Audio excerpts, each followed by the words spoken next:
All right, look at that headline. The Josh Allen experience is a way of life in Buffalo. You can read that fine story in The Ringer. The author of that piece, really well done, is Nora Princiotti.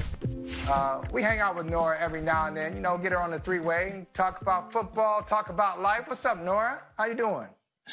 I'm doing pretty well. I love it. We were just talking about this. I love hanging out with you guys. It's always a blast. And extra special today now that we get to talk about Josh Allen. Yeah, well, that's what I'm saying. Right? That story is really well done. I know not the greatest 2 weeks for Josh Allen and losses to Kansas City and Tennessee, but I like the Josh Allen that you found, the Josh Allen that you uncovered there in Buffalo, where they have pinned everything on him, and they are believers that he's the guy. That right? He's the next great quarterback in Buffalo, right? Yeah. Now Buffalo, they're believers, and they've been believers for a couple of years. When I certainly was less of a believer than I might be now. I think I'm sort of incrementally gaining belief in Josh Allen, although the last 2 weeks have been maybe not quite so affirming as the first few ones were. But the heart of the story, it's kind of funny. We can do a little bit of journalism inside baseball here, but the heart of the story is about how he's just this chaotic guy, right? And you never know what you're going to get. And it's an interesting thing for a football team to have to plan around, is someone who has really, really tantalizing skills, but is erratic and lacks some of the accuracy that was missing in college and in the first couple of seasons, those traits that tend to be essential for successful quarterbacks. But he does have this, one, just kind of infectious quality to him, and two, this tendency to just never give up on a play in ways that can go spectacularly right and spectacularly wrong. And it was very funny to be sort of planning the timing of this story over the last couple of weeks and just going, well, if he doesn't have a good game against the Titans, it's not like it invalidates what we're saying, because all we're explaining is just that there are some high highs and there are some low lows, and there have been fewer of those lows this year. And I think that's still true. But I was living and dying with the Josh Allen experience just based on my publishing schedule over the last couple of weeks. But we figured that ahead of the Chiefs game. I don't know that even on my most Josh Allen-y day, I was thinking he was going to go toe-to-toe with Patrick Mahomes. So we just kind of went for it.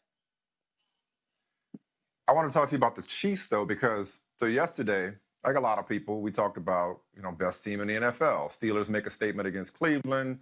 Titans make something of a statement with the comeback win against Houston. But then there's, of course, the Super Bowl champion Chiefs. And, I thought you could be impressive in a blowout, but you could also be impressive in subtle ways, Nora, in a 9-point win. And by that, I mean, you know what Patrick Mahomes can do. For them to run it more often than I think any Andy Reid team has, for more yards than any Andy Reid Chiefs team has, and for Patrick Mahomes afterward to say, well, the safeties played us so far back, we're going to run the ball if you play us like that. And then for him to say, yeah, I had some RPO options, but I just kept handing it off. That kind of commitment to the run from a pass-first team, and Le'Veon hasn't gotten there yet. I say all that to say, Nora, like, how much of a statement and how scary are the Chiefs after last night? I think they're really scary, and they haven't been the juggernaut that we sort of identify them as in the last few games. But I just think that we need to kind of reframe not our long-term expectations for them, but the week-to-week expectations, because they're the best team in the NFL. And they're also the team that other teams identify as the best team in the NFL. And that's a different way to go through a 16-game schedule than being the upstart and the team that can take people by surprise. And so I think it's in a way much more important to them right now to be able to win a game on the ground if they need to, if it's a sloppy, cold, wet day. They're playing the Bills, whose defense hasn't been as great as they've been in the last couple of years, but still have a good defense. They can do that. And I still think the scariest place to be if you're an NFL defense is, even if it's 3rd and long, and you're playing the Chiefs, I always think they're converting that. So I think being able to be multiple and to win in different ways, I've been really impressed with some of their defensive performances. I was incredibly impressed with their performance against the Ravens. And I think Steve Spagnuolo deserves a lot of credit with the way that he's been able to adjust week to week and be kind of a game plan defense in ways that we hadn't seen them be in the first couple of Mahomes years. I just think they may not be putting up 50 points a game very often, but they're so much savvier than they used to be when they were younger and when Mahomes was just winning because he's the greatest player in the league and it doesn't really matter. Like they're almost this like savvy veteran team. And so I don't really care if the games are closer. I would be more scared to play them than anybody else. Well, it's funny you say that, Nora, because I told Michael Smith yesterday that the Bills were going to beat the Chiefs outright. And I thought the secret I had a little bit of secret. I had a secret. And this is where I come away with respect, and not a secret, but respect. So, okay, Sean McDermott knows Andy Reid better than anybody. He was there for 10 years. He knows exactly what Andy Reid's going to do. Game is going to be in Buffalo. Weather's not going to be great. The Bills are coming off a disappointing, embarrassing loss to the Titans. This is perfect for an upset. And they still went to another pitch that we didn't know that they had. So I look at these defending Super Bowl champions, and this is not the year to say they fell off. Maybe it's next year. But right now, I think they are, as you said, they are well positioned to go back to the Super Bowl and maybe compete for it in a different way. And they have all those other pitches, right? Like we saw them not have it when the Patriots beat them twice in a season and in the AFC Championship game. They just ran the ball on them. And they controlled time of possession. They kept the offense off the field. And it's totally logical to not build a modern NFL team around being able to stop that. And that defense was constructed to defend the pass, but not the run. And that's going to get you really far. That's going to get you really far in 90% of your games. But they ran into the wrong team and they weren't ready to adjust. And I just don't think that they are in that kind of situation anymore. And some of it's personnel, but I just think that they're more seasoned. They've just been at this longer. And I think they have a better understanding of what teams try to throw at them.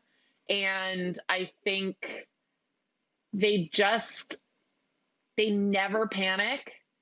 And it's funny. I think we've seen it with the Patriots, right? At a certain point, you develop, it's an actual skill to know how to go through a season when all of your opponents are going to be circling you on their calendar and putting extra game planning resources into that game. Like it's a real thing. And I think they're getting really good at it. Hey, what'd you think of, Michael and I disagreed on this.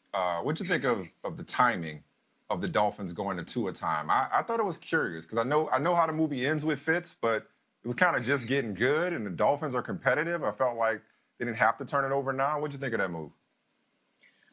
It made me wonder if they kind of sketched this out ahead of time. And I don't know that. That's not inside info. But it didn't seem like there was a clear football reason to do it. And if you were going to go to him, why not do it earlier even? Because, Fitz is going to be Fitz. But they've been pretty frisky, I think, as a team. And because of their bye coming this week, it just made me wonder if there had been a meeting at some point that said, hey, it would be awfully nice if we could get him in there after the bye week. And I don't know if that's a great reason to do something. That may not matter if Tua plays well. We'll sort of never know if it was good process or not, but it seemed like curious timing and there might have been a little bit of foresight was what it made me think. Yeah. Same.